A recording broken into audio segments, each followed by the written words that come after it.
The boy stands on a wooden platform in a marketplace somewhere in the eastern reaches of the Roman world, and the auctioneer has pulled back the tunic to show that the leg beneath it is lame, twisted at the knee in a manner that will not heal. A bidder from the household of Epaphroditus, secretary to the Emperor Nero, calls out a price lower than would be offered for an unblemished body, and the sale is concluded without ceremony.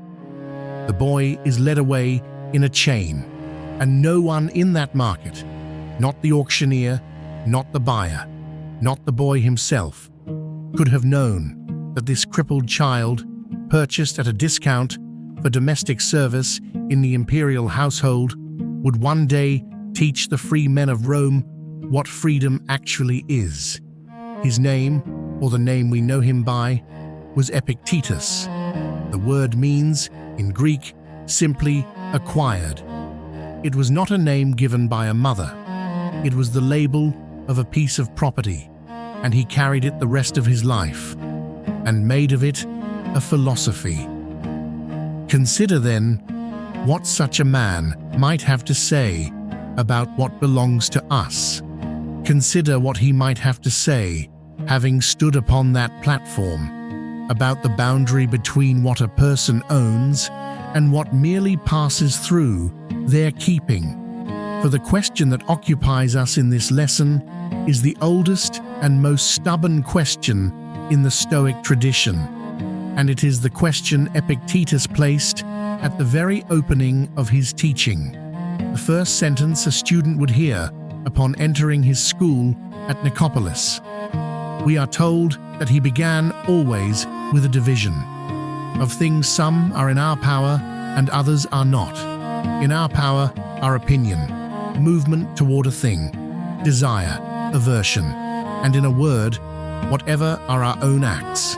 Not in our power are the body, property, reputation, offices, and in a word, whatever are not our own acts. This is the opening of the Enchiridion, the small handbook of his teaching, gathered by his student Arrian, and it is the sentence to which every other sentence he ever spoke may be traced.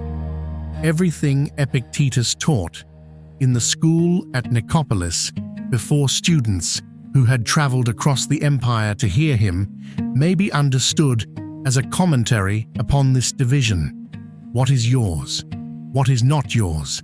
Learn to tell them apart, and you have begun. Fail to tell them apart, and no further progress is possible. Notice first what he places on each side of the line. On the side of what is in our power, he places nothing external. Not our health, though it is closer to us than any garment. Not our wealth, however earned. Not our reputation, however cultivated. Not our office, however elevated. Not even, and this must be sat with, our own body. The body is not ours. It is loaned, and it will be recalled. On the side of what is in our power, he places only these: what we assent to, what we pursue, what we shrink from, and how we conduct the movements of our own mind. This is a very small territory. It is also, he insists, the whole territory of freedom. The Greek word he used for what is in our power is ephemin, which we might translate as up to us, or upon us, or resting with us. It is the same root from which we get epoch and epidermis, meaning that which sits upon. And what sits upon us, in his account, is a strangely small and strangely secure thing. Our judgments, our will, nothing else. The wise man, Epictetus taught, is he who has understood this division and lives inside it. The unwise man is he who has confused the two, who believes that his property is his, that his reputation is his, that his very body is his, and who is therefore thrown into disorder every time any of these things is disturbed, as they must be, as they inevitably are. Let us turn now to the life from which this teaching came. He was born, we believe, around the year 55 in Hierapolis, in Phrygia, in what is now southwestern Turkey. Of his mother, we know nothing. Of his father, we know nothing. He entered the historical record already a slave, and the first master we can name is Epaphroditus, a freedman himself, who had risen to become secretary to the Emperor Nero, and who owned property, including this boy, in Rome. The household of Epaphroditus was not a quiet place. Nero was emperor. The court churned with intrigue, with performance, with the fear that attends any regime organized around a single, unstable will. Slaves in that household saw things. They carried messages they were not meant to understand. They stood in corners, while men of consular rank spoke of matters that could cost lives. Epictetus grew up in this atmosphere, and it shaped, one imagines, his lifelong contempt for those who believed themselves masters of their fate merely because they wore purple. There is a story, preserved by Origen and by others, that his leg was broken by his master. The historian Celsus tells it. Epaphroditus, in a fit of anger, twisted the boy's leg. Epictetus, we are told, observed calmly, "You will break it." And when it broke, he added, "I told you so." The story may be apocryphal. Later Stoics were fond of such anecdotes, and the pattern of the philosopher demonstrating serenity under torment is a topos with a long history. Whether or not it happened in exactly that way, the leg was lame. Every source confirms this. He walked all his life with difficulty. At some point in his youth, and we do not know precisely how this came about, Epaphroditus permitted him to attend the lectures of Musonius Rufus, one of the most respected Stoic teachers of the age. This was an unusual permission. Philosophical education was expensive, and it was ordinarily reserved for the sons of the propertied class. That a slave should sit at the feet of Musonius suggests either an unusual generosity in Epaphroditus or an unusual insistence in the young Epictetus, or most likely some combination of the two. Musonius was severe. His lectures, fragments of which survive, insist that philosophy is not an ornament of leisure, but the necessary condition of a human life. He taught that women should be educated in philosophy no less than men, that kings should be philosophers, that exile is not an evil. He was himself exiled more than once for saying such things in the wrong company. Under his instruction, Epictetus absorbed the whole architecture of Stoicism, from its logic to its physics to its ethics, and he made it over the years entirely his own. At some point, we do not know when, he was freed. Manumission was common for household slaves in Rome, particularly those of ability. A freedman remained tied by obligation to his former master, but he was in law a person capable of owning property, of teaching, of being cited in court. Epictetus, freed, began to teach philosophy in Rome. Then came Domitian. In the year 93 or thereabouts, the Emperor Domitian, suspicious of the Stoic opposition and irritated by the criticism the philosophers offered of tyrannical rule, expelled all philosophers from Rome and from Italy. Epictetus was among those expelled. He was by then perhaps 40 years old, established, respected, and once again dispossessed. He traveled east and settled in Nicopolis, a city on the western coast of Greece, founded by Augustus to commemorate his victory at Actium. There, in a rented building with, we are told, a bed, a lamp, and an earthenware pot, he opened a school. The school at Nicopolis attracted students from across the empire. Young men of the senatorial class made the journey. Provincial administrators, on their way to posts, would stop for a season.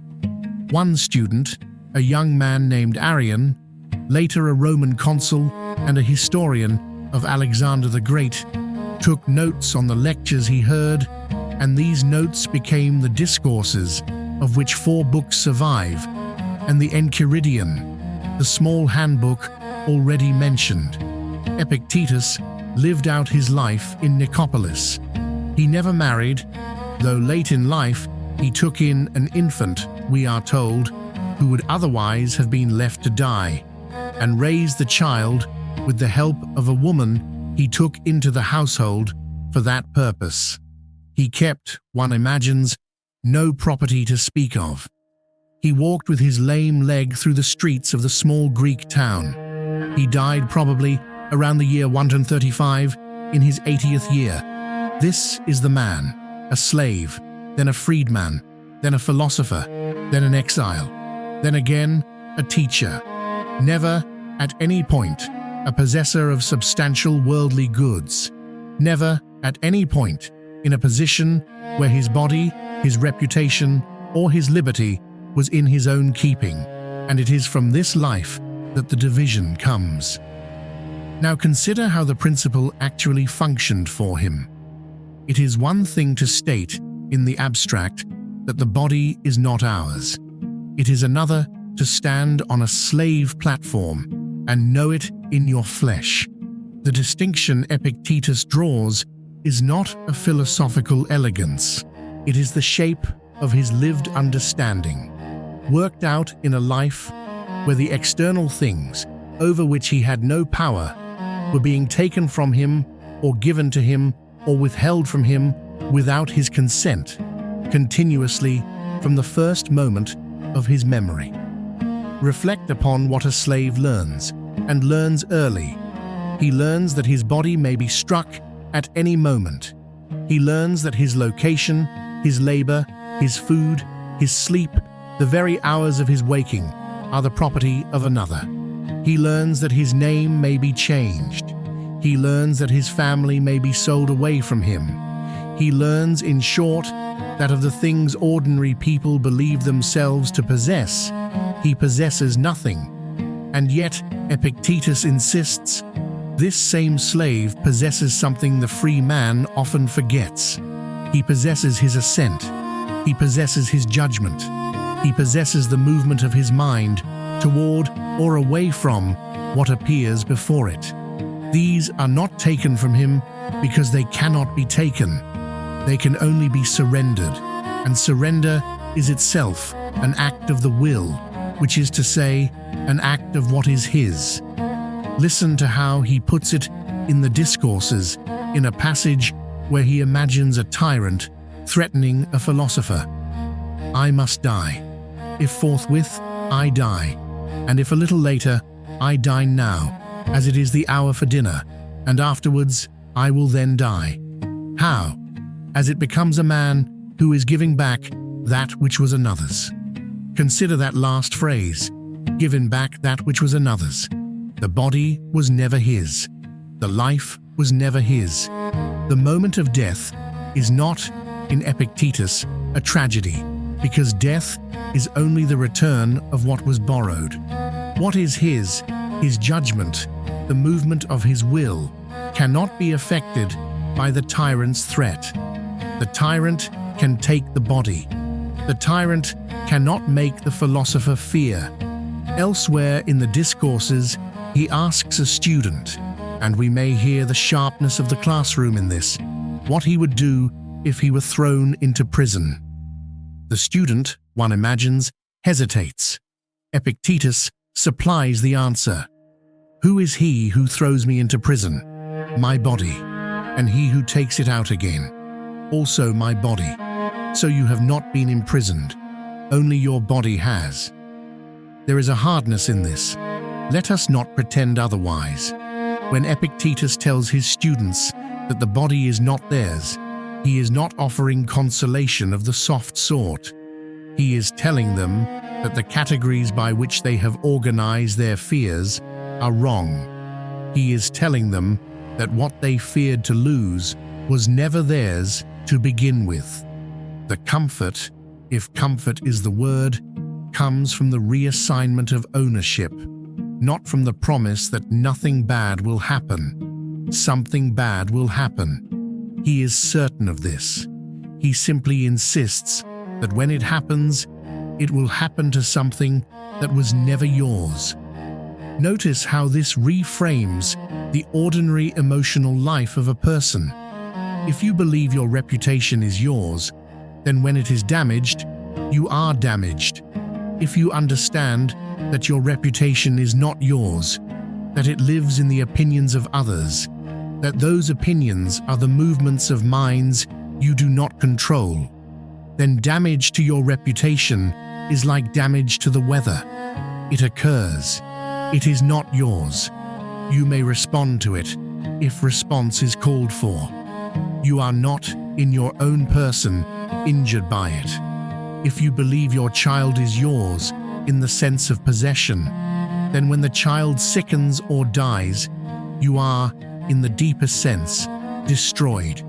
If you understand that the child was loaned to you, was, as Epictetus says elsewhere, like a beautiful cup or a fig at the market, given for a time and to be returned, then the child's departure is grief, yes, but not the collapse of the self. The self stands because the self was never dependent upon the child. This may sound cold. Epictetus was aware that it sounded cold. In one of the most quoted passages of the Enchiridion, he writes, "In everything which pleases the soul, or supplies a want, or is loved, remember to add this to the description, what the nature of each thing is, beginning from the smallest. If you love an earthen vessel, say it is an earthen vessel which you love, for when it has been broken, you will not be disturbed. If you are kissing your child or wife, say that it is a human being whom you are kissing, for when the wife or child dies, you will not be disturbed." He knew how this would land. He was not sentimental, neither was he cruel. He was, one might say, a man who had learned from his own life that the pretending of ownership over what one does not own is the source of nearly all suffering, and that the only honest response is to say, in each moment, this is what this is: a cup, a person, a body, a breath. And what, in his life, did he own? He owned, as far as we can tell, his lamp. There is a small story about the lamp. It was iron. Someone stole it, we are told, from his house. Epictetus, when he replaced it with an earthenware one, reasoning that a man who steals an iron lamp acts according to his judgment, which values the lamp, and that the appropriate response is not anger, but simply the acquisition of a lamp less worth stealing. The lamp, incidentally, became a relic. It was purchased after his death for 3,000 drachmas by a man who wished to possess something the philosopher had touched. Epictetus, one suspects, would have found this amusing. The lamp is not the point. The point is that the man who taught the division between what is ours and what is not ours lived, visibly, inside that division. His possessions were few because he understood that possessions are not, in any deep sense, possessed. His pupils saw a man who walked what he spoke, whose small house, whose plain diet, whose lame gait, whose calm before the loss of an object, all testified to the sincerity of the teaching. Let us now consider what he is actually asking of you. He is not asking you to become indifferent. This is the most common misreading of Stoicism, and it is worth confronting directly. Epictetus does not teach that you should feel nothing when your friend dies, or when your health fails, or when you are wronged. He teaches that you should understand with precision what has happened. Your friend was not yours. Your friend was for a time in your keeping. Now your friend has been returned. Grief is appropriate. Grief is not disturbance. Disturbance, in the technical Stoic sense, is the belief that something has been taken from you which was, in fact, never yours. He is not asking you to withdraw from the world. Epictetus taught in public. He debated. He wrote, or rather permitted his student to write down, works meant to circulate. He raised a child. He engaged in the ordinary business of a human life. What he is asking is that you engage in these things without confusion about their ownership. He is asking you to make, as a habit, a certain accounting. When something appears before you and disturbs you, ask, is this in my power or is it not? If it is in my power, I may act. If it is not in my power, my acting will do nothing, and my disturbance is therefore a kind of category error, a mistaking of the weather for my own body. He is asking you to notice that most of what disturbs you is not in your power. The behavior of others, the outcome of your labor, the judgment of the world upon your worth, your health, your longevity, the safety of those you love. All of this belongs, in the strict sense he means, to what is not in your power. You may influence some of it. You may exert yourself. But the outcome does not rest with you. And to organize your inner life around outcomes that do not rest with you is to organize your inner life around a foundation that will not hold. And he is asking you to notice, correspondingly, that what is in your power is small but sufficient. Your assent, your desire, your aversion, your acts, insofar as they are yours. This is, one might say, a kingdom the size of a room, but it is a kingdom whose walls no tyrant can breach. The wise man in Epictetus is not the man who has escaped suffering. He is the man who has clarified in himself what suffering is and where it applies. He is the man who says, when the body is struck, my body has been struck. He is the man who says, when the property is taken, my property, which was never mine, has been taken. He is the man who says, when he is praised, this praise belongs to those who praise, not to me. He is the man who says, when he is condemned, this condemnation belongs to those who condemn, not to me. He stands in his small kingdom, and he watches what happens at the frontiers of it with a certain interest, a certain attentiveness, even a certain love.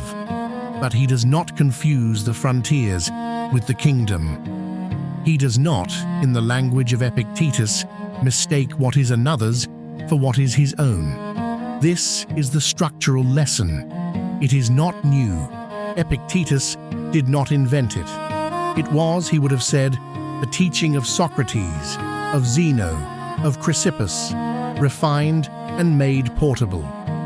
What Epictetus contributed was a certain sharpness, a certain willingness to state the division without softening it, and a certain testimony from his own life that a person who had been literally sold in a market could hold inside himself something no market could touch.